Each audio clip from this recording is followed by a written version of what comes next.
Hello guys, welcome back to our YouTube channel. In this video we are going to discuss establishment of modern codes of football. So let's start.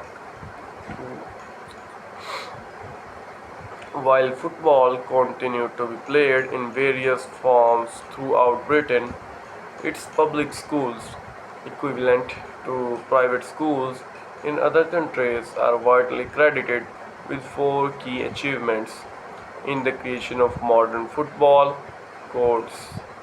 First of all, the evidence suggests that they were important in taking football away from its mob form and turning it into an organized team sport. Second, many early descriptions of football and references to it were recorded by people who had studied at these schools.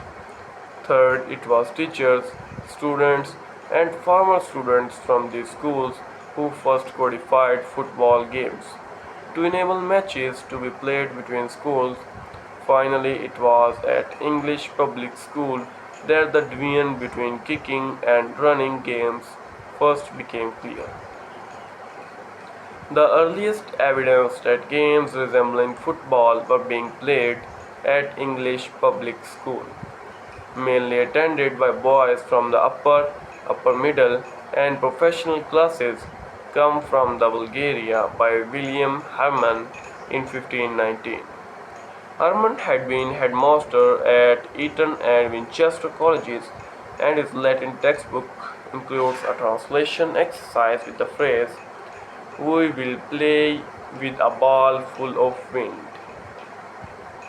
Richard Mulcaster, a student at Eton College in the early 16th century and later headmaster at other English schools, has been described as the greatest 16th century advocate of football.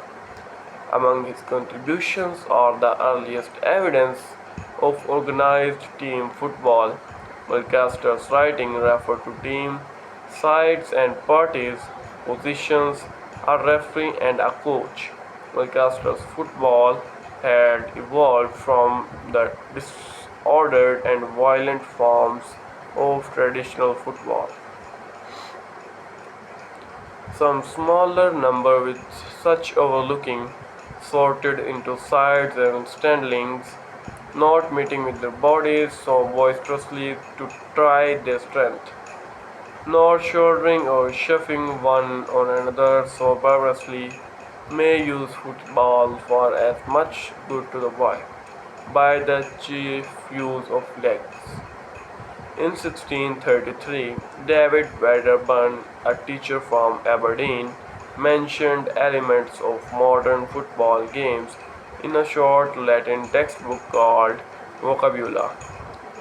Wedderburn refers to what has been translated into modern English as keeping goal and makes an allusion to passing the ball. Strike it here. This is a referee to get hold of the ball, suggesting that some handling was allowed. It is clear that the tackles allowed included the charging and holding of opposing players. A more detailed description of football is given in Francis Willoughby's books of games, written in about 1660. Willoughby, who has studied at Bishop Wessex Grammar School, Sutton Coldfield, is the first to describe goals and a distinct playing field, a close that has a gate at either end.